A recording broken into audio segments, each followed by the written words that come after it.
बिस्मिल्लाहिर्रहमानिर्रहीम। Income tax की series का न्यूमेरिकल नंबर 3 आज हमने डिस्कस करना है। इसमें मेन पॉइंट जो है वो हम डिस्कस करेंगे और हमारे पास जो है वो ये न्यूमेरिकल है मिशन हसन मुअज़्ज़म। ऊपर हम हेडिंग उसी तरह प्रीवियस प्रैक्टिस के मुताबिक देंगे। टैक्स ईयर देखेंगे, टैक्स ईयर एंडेड होगा, रेजिडेंशियल स्टेटस आएगा रेजिडेंट, और फिर कंप्यूटेशन ऑफ टैक्स पेएबल जो हमारी रिक्वायरमेंट है। फिर इसके सोर्सेज ऑफ जो इनकम है उनको देखेंगे। ओवरऑल वैसे सोर्स ऑफ इनकम 5 होते हैं।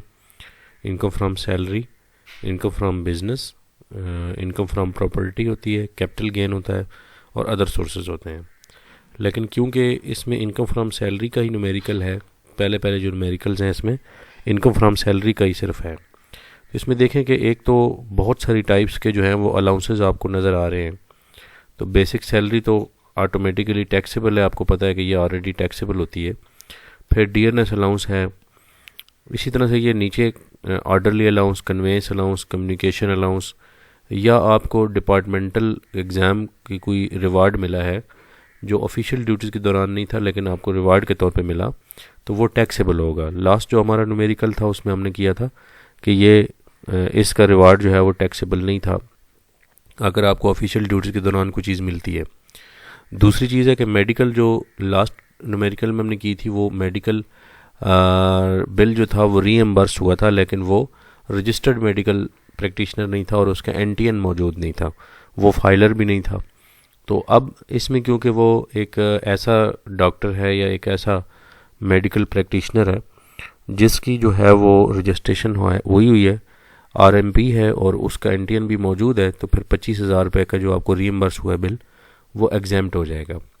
इसी तरह से जो एंटरटेनमेंट फैसिलिटी के ऊपर अलाउंस के अलावा फैसिलिटी होती है एंटरटेनमेंट, वो एग्जैम्प्ट होती है। और वो आपकी क्योंकि ऑफिशियल ड्यूटीज़ के दौरान आप एंटरटेनमेंट के लिए कुछ आपको दिया जाता है अगर बजट, तो वो सारा आपको एग्जैम्प्ट होगा। इसी तरह से कंपनसेशन अगर किसी किस्म की भी मिलेगी तो वो बेशक टेम्परेरी डिसेबलमेंट हो या कोई भी हो, या लीव के सिलसिले में कुछ मिलेगा। लास्ट टाइम हमारा लीव इनकैशमेंट का पॉइंट आया था। तो एम्प्लॉयर से किसी किस्म की कंपनसेशन मिले, जो तलाफ़ी मिले किसी नुकसान की, तो वो टोटली टैक्सेबल होती है। एक और कॉन्सेप्ट जो है वो ज़ीरो मार्जिनल कॉस्ट का कॉन्सेप्ट है। जैसे इसने लिखा इस क्वेश्चन में है कि children education facility in employers institution.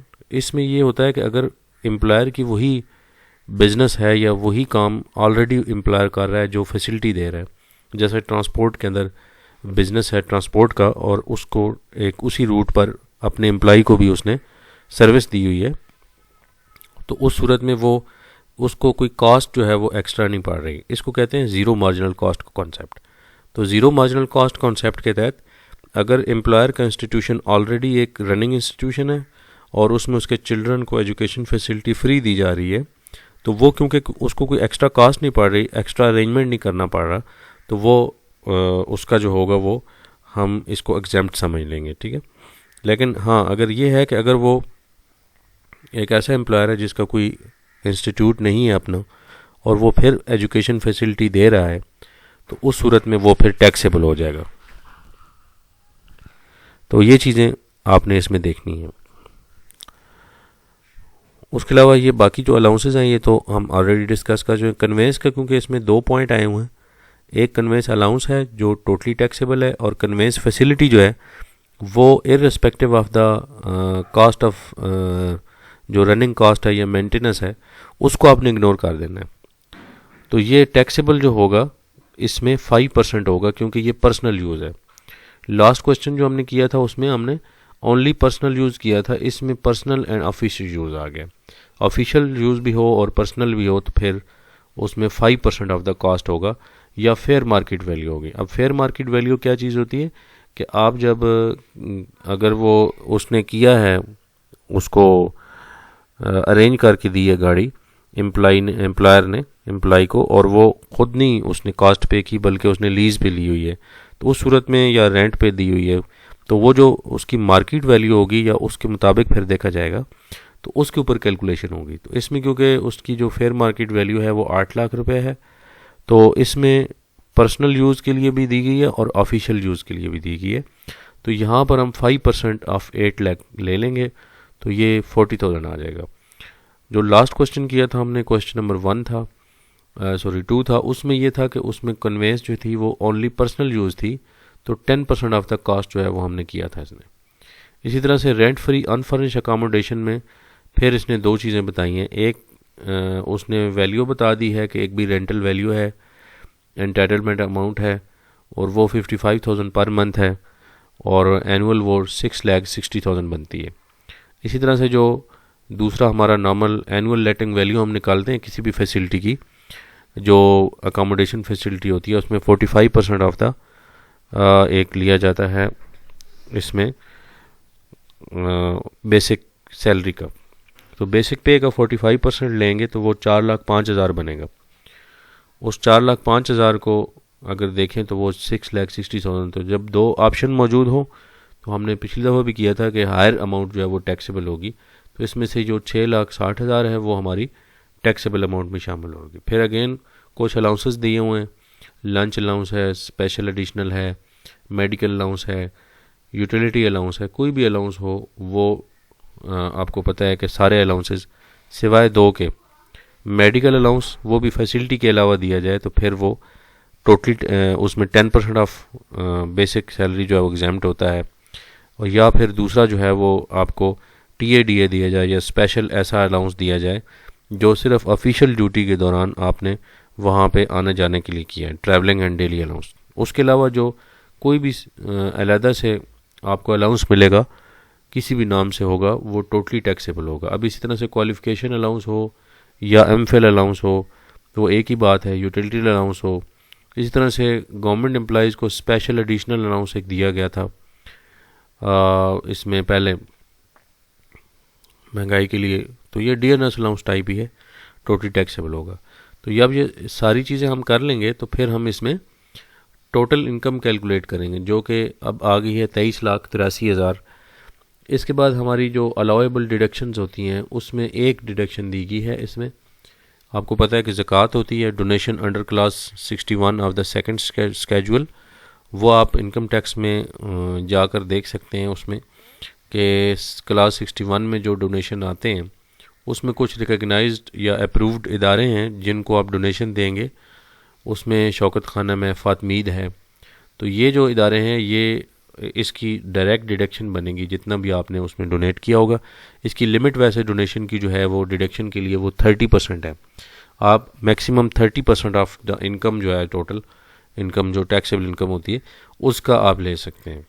उसके ऊपर ज़्यादा अमाउंट नहीं ले सकते, लेकिन क्योंकि अमाउंट ये विद इन ब्रैकेट ही दी होती है तो इसलिए हमने उसको लिखा नहीं है।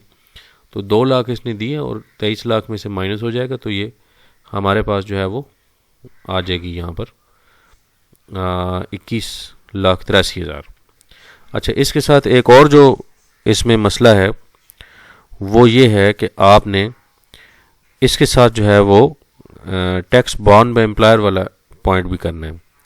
अब वो उसने लिखा था कि जी एक टैक्स जो बॉर्न हुआ है एम्प्लॉई ने जो दिया ना, amount of tax liability born by employer, ठीक है, जो एम्प्लॉई ने दी है वो 52,500 और एक्स्ट्रा एम्प्लॉयर ने दे दी है।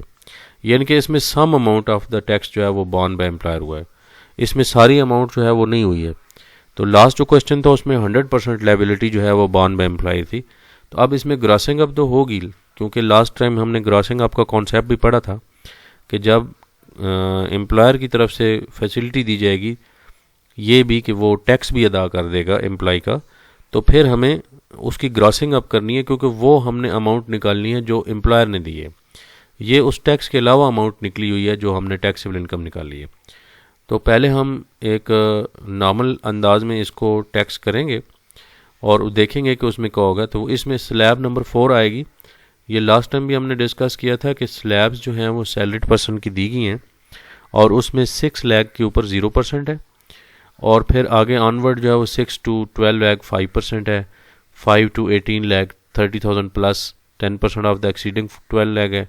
तो हमारा जो है क्योंकि वो 23 लाख की रेंज में आ रहा है तो ये 18 लाख से 25 लाख के दरमियान हमारी फॉल कर रही है। तो हम इसलिए कह रहे हैं कि हमारी जो स्लैब नंबर 4 है वो यहाँ पे अप्लाई हो रही है और वो 90,000 plus 15% of the exceeding 18 lakh आ रहा है। तो ये जो आप देख रहे हैं ये वाली स्लैब, इसके मुताबिक हम कैलकुलेशन कर रहे हैं, ये ऑर्डिनेंस में दी गई हैं। तो यहाँ पर आप देखें तो आपके पास जो 23 लाख है, सॉरी 21,83,000 है, उस पर पहले तो आपने 90,000 ले लिया, 18 लाख के ऊपर जो एक बनता है फिक्स टैक्स बन जाता है, उसके ऊपर जो एक्स्ट्रा है 18 लाख से ऊपर अमाउंट है, अमाउंट एक्सीडिंग 18 लाख है, उसके ऊपर 50% आपने किया। तो 15% जो होगा वो इस 3,83,000 का आएगा और ये 57,450 रुपये बनेगा और ये 1,47,450 बन गया। अब क्योंकि टोटल जो अमाउंट है वो तो ये आ गई, लेकिन इसमें से जो एम्प्लॉई ने अपनी तरफ से दे दी है वो 52,500 है, ये क्वेश्चन में गिवन थी। अगर ना हो तो फिर टोटल अमाउंट पर ही हम ग्रॉसिंग अप कर लेते, जैसा कि लास्ट क्वेश्चन नंबर जो हमारा 2 था उसमें हमने किया था। अभी फ़िलहाल हम इसलिए इसको माइनस कर रहे हैं क्योंकि जो हमारे ग्रॉसिंग अप के लिए अमाउंट बचेगा वो सिर्फ एम्प्लॉयर का कंट्रीब्यूशन होगा, यानी कि जो एम्प्लॉयर ने बर्दाश्त किया है या एम्प्लॉयर ने एम्प्लॉई की तरफ से टैक्स लायबिलिटी उसकी थी, एम्प्लॉई की थी और दे वो एम्प्लॉयर ने दी है। तो आपने वो अमाउंट निकाली माइनस करके, तो 94,950 जो है वो आया, उसको हमने ग्रॉस अप किया है। और ग्रॉस अप कैसे करना है ये हमने लास्ट क्वेश्चन उसमें सीरीज़ में भी किया था कि gross tax multiply by 100 divide by 100 minus R. R जो है ये वही रेट है जो आपका पहली स्लैब के ऊपर अप्लाई हुआ है, ये फोर्थ स्लैब में 15% है, तो आपने वो माइनस कर देना है, तो वो 100 माइनस 15 85 आ जाएगा। तो जब आप इसको रिवर्स बैग या रेसिप्रोकल ले लें या ग्रॉसिंग अप कह लें, वो करेंगे तो ये 1,11,706 रुपये आएगा। अब ये वो टैक्स है जो एम्प्लॉयर ने बॉर्न किया है, उसने बताया तो नहीं है कि बाकी का किया है, लेकिन हमने वो फिर एक दफ़ा जो विदाउट इस फैसिलिटी जो उसने दी है, इसको कैलकुलेट करने के लिए हमने बाकी सारे सोर्सेज को इकट्ठा करके उसके ऊपर टैक्स स्लैब अप्लाई की और फिर जितना टैक्स उसने अपनी जेब से अदा किया है वो 52,500 माइनस कर दिया, तो 94,950 को हमने ग्रॉस अप कर दिया है। तो इस तरह से ये ग्रॉस अप करके जो हमारी अमाउंट आएगी, इसको अगेन हमारी टैक्सेबल इनकम जो ऑलरेडी आ चुकी है, ये ऊपर हमने ब्लू कलर में दी है जिस पर हमने अभी स्लैब ली थी, उसी के ऊपर फिर ऐड कर देंगे, तो ये 22,94,706 रुपये आएगा। अब हमने इसको अगेन अपनी स्लैब में देखना है और ये वही स्लैब है, अभी इसी में फॉल रहेगा क्योंकि 18 से 25 में आ रहा है, तो अगेन हम इसको कैलकुलेट करेंगे। अब 18 लाख से ऊपर जो अमाउंट बन रही है वो जितनी भी होगी वो हमने इसमें ले लेनी है और उसके ऊपर 15% ले लेंगे और 90,000 उसमें प्लस करेंगे, अगेन स्लैब नंबर 4 अप्लाई होगी। तो जब ये हमारा टैक्स आ जाएगा, ये वो 1,64,206 है जो हमने अमाउंट जो है वो इसकी बॉर्न बाय एम्प्लॉयर हुई है। इसी को हमने फिर as a deducted at source भी लिया है क्योंकि एम्प्लॉयर ने ये दे दिया है, तो हम 1,64,206 को माइनस कर देंगे। इसके अलावा क्वेश्चन में उसने कहा कि मोटर व्हीकल का जो टैक्स था at the time of the registration आपने जो देना होता है वो आपने दे दिया ऑलरेडी, तो क्योंकि वो भी आपका इसी सोर्स ऑफ इनकम से आपने ज़ाहिर है गाड़ी ली होगी, जो आपकी यही सैलरी है इसी के ऊपर आपने किया, तो वो भी टैक्स आपका एडजस्टेबल है। अब वो एडजस्टेबल टैक्स आपने जब किया तो ये आपका माइनस में रिफंड ऑफ टैक्स आ गया, यानी कि आपका जो एम्प्लॉयर की लायबिलिटी सैलरी के ऊपर जो बनती थी, सोर्स जो था इनकम का, वो तो ऑलरेडी आपने बॉर्न कर लिए और वो डिपॉजिट हो चुकी है।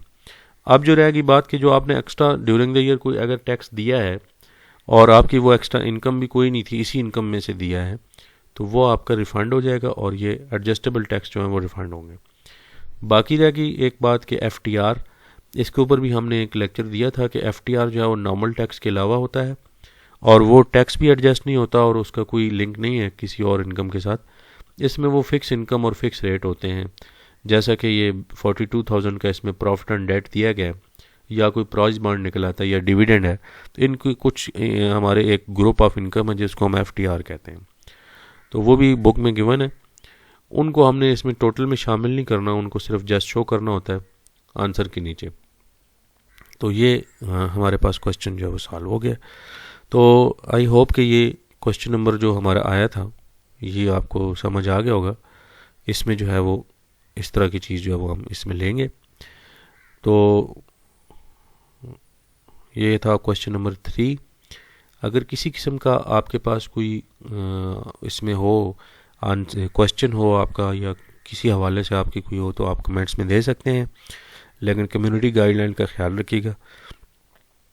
अच्छा, इसमें एक कंसेशन वाला लोन जो है, सॉरी, कंसेशनल लोन जो है ये हमारा रह गया था। ये हमने 6% पे इसने दिया हुआ है। अब क्योंकि वो 1 मिलियन से नीचे है, तो इसके ऊपर वैसे भी उसको कोई भी हो रेट अप्लाई होगा तो वो वैसे एग्जाम्प्ट होगा। फैसिलिटी इसकी 6% है, यानी कि बेंचमार्क से कम ही दे रहे 10% से। लास्ट क्वेश्चन में हमने ये बात की थी अपने इनकम टैक्स के, कि उसमें जो क्वेश्चन है ये, उसमें दिया गया होता है कि जी 10% से कम दिया गया है या ज़्यादा। अब इसमें एक चीज़ तो है जी, टैक्सेबल इनकम जो है उसकी कम, सॉरी, ये जो लोन है, अमाउंट ऑफ लोन जो है वो क्योंकि लिमिट से नीचे है, तो इस पर वो कंडीशन ही अप्लाई नहीं होती। वरना ये 4% का इसको हालांकि बेनिफिट हो रहा है, आपको पता है कि वो बेंचमार्क से लेस हो रहा है, कंसेशन पे दिया जा रहा है, तो इसको एक्स्ट्रा बेनिफिट हो रहा है कि अगर कहीं और से लेता तो 10% मिनिमम देना पड़ता है इसको इंटरेस्ट। लेकिन यहाँ पर इसको एम्प्लॉयर ने 6% ऑफ द लोन जो है वो चार्ज किया है, तो 4% इसको फैसिलिटी बनेगी। लेकिन इसमें क्योंकि 1 मिलियन से कम है, तो इसलिए हमने इसको फिर इग्नोर कर दिया है और एग्जेम्प्ट कर दिया है। तो ये आपने इसके साथ देखना है। Thank you very much.